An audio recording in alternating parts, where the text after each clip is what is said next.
Hey guys, how's it going? It's Danconia and welcome back to the Overwatch League Roundup. Stage 3, Week 2 results. Okay, so this roundup is a bit later than I wanted it to be. Reason for that is because for the past few days I've been having PC issues. I haven't been able to render any videos or anything, basically. My PC wasn't starting up. So, I haven't been able to record it and I haven't been able to render it. So, here we are, a bit later than usual. But unfortunately it was stuff out of my control. So, it's been actually a really interesting week in the league. I mean, there have been some really interesting results flying around. So, let's get started off. Friday, we started off with the Houston Outlaws taking on the San Francisco Shurk. Now, I have been on this channel quite critical. It's not their fault of the Houston Outlaws. But just before this week started, we got some clarity on the Houston Outlaws situation, and Immortals have indeed bought Infinite Esports, which owns the Houston Outlaws and Optic. Obviously that creates a clash with the LA Valiant, because Immortals own Valiant. Houston Outlaws will eventually be sold by Immortals, but they are in a separate holding pattern until then. The interesting thing is, this seems to have had an effect on the Outlaws. Perhaps it's a morale boost from knowing where they're going in some respects. But Houston, a different Houston turned up this week, majorly. They gave a good account of themselves against New York Excelsior the previous week. This time they go a step further. They beat the San Francisco Shurk 3-2. That is the biggest upset of the season. Hands down. Well done, Houston. Very well done. I'm glad to see you're out of that losing streak. And hopefully, with such a big scalp, that could be a real catalyst and a launch pad for some future hopeful success for the Houston Outlaws. And this stage is not a difficult stage by any means for Houston either, so this could be really interesting. Really interesting. It's something to certainly keep updated with. After that, we had the Shanghai Dragons taking on the Atlanta Reign. Shanghai Dragons win this one. I'm not really too surprised about that. The Atlanta are a weird team. The Atlanta doesn't really make much sense, but Atlanta are a weird team. They really did turn up against NYXL, but then it's not really worked for them since. Shanghai Dragons I would expect to beat Atlanta in the current situation. Shanghai, good win for them. Next up, Dallas Fuel taking on the Chengdu Hunters. Oh dear, Fuel. This is a game Fuel need to win, and they didn't. Chengdu have not looked as bright as they usually do in this stage, but they beat the Dallas Fuel 3-1 to get their first win of the stage. That's a bad result for Dallas. Bad result. And you've now got Seoul breathing down your neck, Hangzhou breathing down your neck, and you've lost ground on the likes of the Gladiators and London. So that's a really bad result for Dallas Fuel. And it's a setback because it had been looking promising for the Fuel. It had been looking promising, but we'll get you bad results, and I'm sure they'll bounce back from it. Next up, we had the Hangzhou Spark taking on the Vancouver Titans. Again, no surprises here that the Vancouver Titans win this one. They win it 3-1. I think that's good of Hangzhou to take a map off of the Vancouver Titans, but again, you're looking at one of the top teams one of the top 2 teams in the league, and not a lot compete with them in this meta. Moving on, we had the Paris Eternal taking on the New York Excelsior. This wasn't a perfect performance for New York Excelsior, but they did win it 3-1. It's a game that Paris, I'm sure, would have expected to lose. I mean, you're not likely to beat the Excelsior. Yes, they slipped up against Atlanta in the previous stage, but New York are very good at what they do. And something is quite noticeable in the league right now. There is a shift to Sombra. A big shift to Sombra in the meta right now. It's still GOATs, but instead of a diva, a lot of teams are running Sombra. It's been successful for New York with Sabi Obi. It's been successful for Houston, and it's been successful for other teams. So that might be a slight shift in the meta that we might see in the coming weeks. It's still GOATs, but it's just a variation. It's Sombra GOATs. So, something to keep an eye on. Next up, we had the Toronto Defiant taking on the London Spitfire. It was a bad result for London against New York, but they needed to bounce back, and they did indeed do that. They beat the Toronto Defiant 3-1. The first map was Toronto's. I think it was Ilios, but London looked good from then on, and their play seems to be gelling a bit more. But what worries me about London, and we talk about this slight meta shift maybe, they're not playing Sombra. London seem to be, I don't know, like a few months behind everyone else in terms of meta game right now. They have got one of the best Sombras in the league in guard. Play him. In certain situations, play him. Or play Fury on Sombra, because Fury can play a good, decent Sombra. I think the problem with London is, they look at Fury and they're like, we really, really want Fury on D.Va. Because he has the highest ults negated in the league.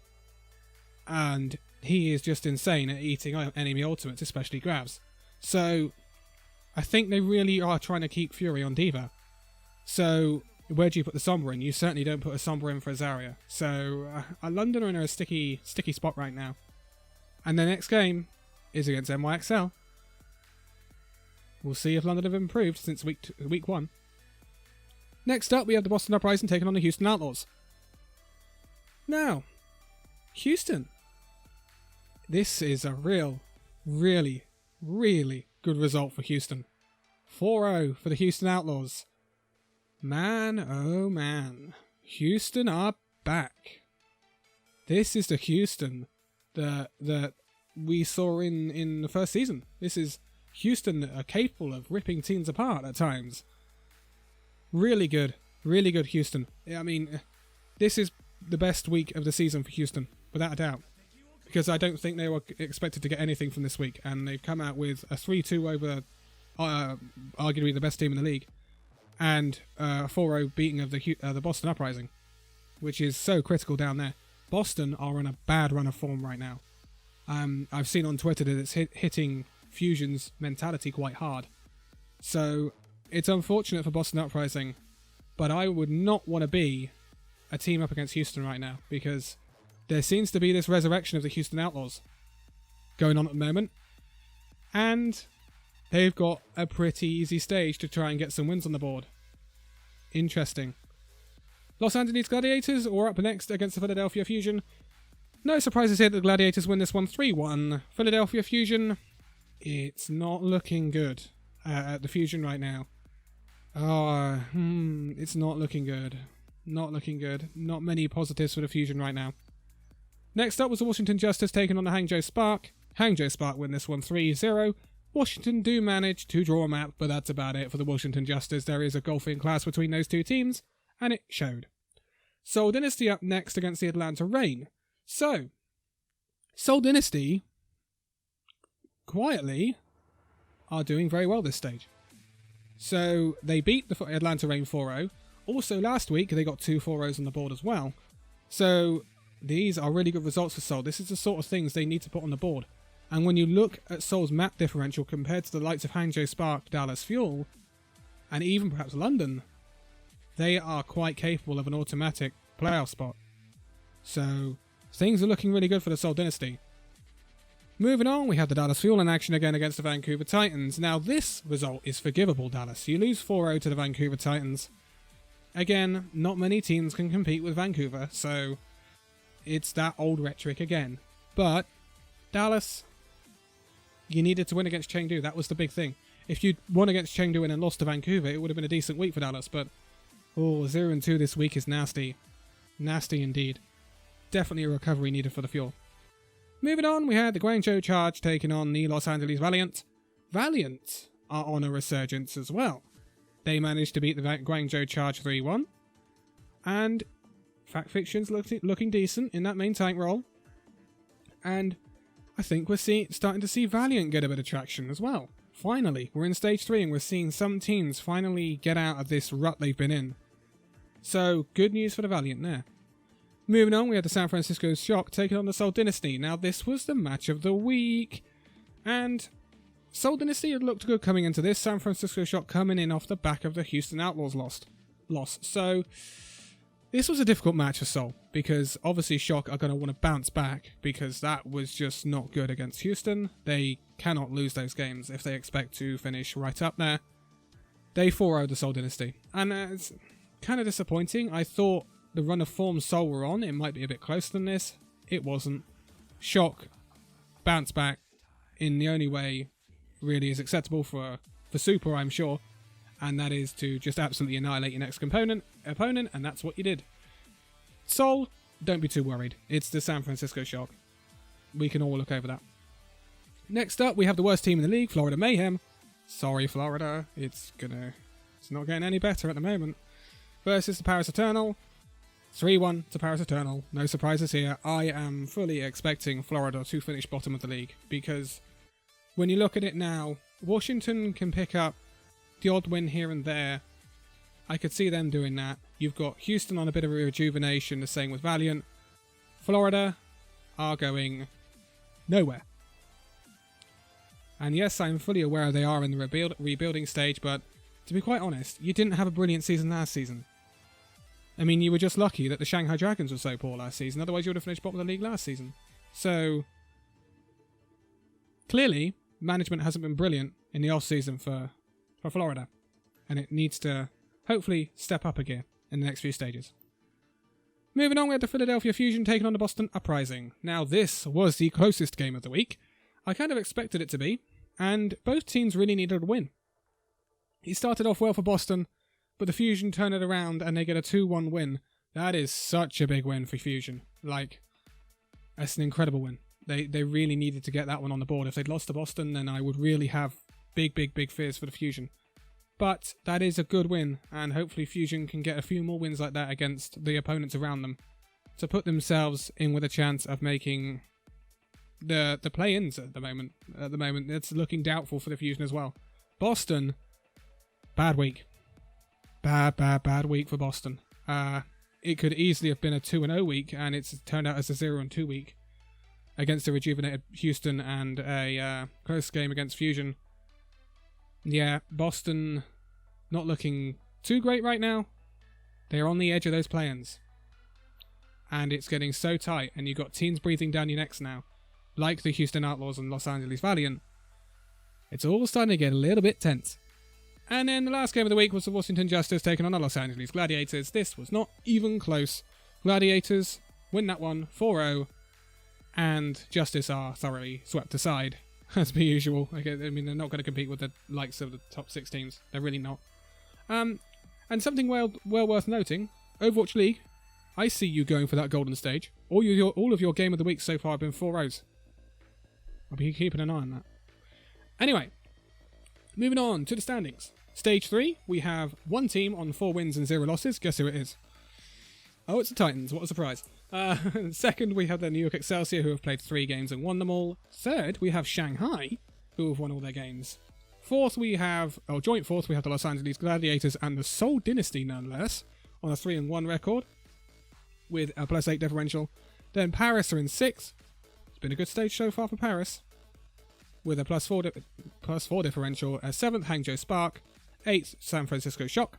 Valiant joint 8th with Houston Outlaws. Isn't that interesting? Those two teams up in 8th. Oof, interesting. London Spitfire in 11th. Guangzhou, then Chengdu, then Philadelphia, then Dallas, then Toronto, then Florida, then Washington, then Atlanta, then Boston are propping up the stage standings. Overall, not too much has changed, really. Vancouver is still top, because they haven't lost a game in the regular season. New York Excelsior 2nd, San Francisco Shock 3rd, but they have now lost ground on the Excelsior. Not that it makes much difference, because they wouldn't go through as 2nd seed if they finish 2nd, because it's the 1st and 2nd seeds will always be the 2 winners of the divisions, so it would be Vancouver and New York, and I don't see that changing. 4th, we have the Gladiators. 5th, we have London. They have been the gap to London has been closed by the Hangzhou Spark in 6th and the Shanghai Dragons, who move up to 7th. Seoul Dynasty, after that loss to the Shock, have kind of stuck around the 8th place, but that map differential is really in their favour. Dallas Fuel are now down to 9th, Philadelphia Fusion in 10th, Paris Eternal in 11th, Toronto Defiant in 12th, Chengdu Hunters in 13th, they're now outside of those play-ins, Atlanta in 14th, Boston all the way down in 15th now, Guangzhou Chargers 16th, and then you've got the 2 boys that are making up ground in the Los Angeles Valiant and the Houston Outlaws on a 5-12 record. Believe it or not, it's still quite capable of them getting into those play-ins if they just get the wins. And then you've got the 2 that are kind of adrift, and that is the Washington Justice and Florida Mayhem. So one thing to note about the Houston Outlaws. In week 3, they will play the Paris Eternal and Florida Mayhem. 2 incredibly winnable games when you look at the results from last week. And then they will play the Washington Justice and Toronto Defiant. Another 2 incredibly winnable games for the Houston Outlaws. Could we see the Houston Outlaws in the stage playoffs? Discuss that one. But for now, I'm going to leave it here. I will be back with the preview for Week 3. And Week 3 is going to be a belter. I can just feel it.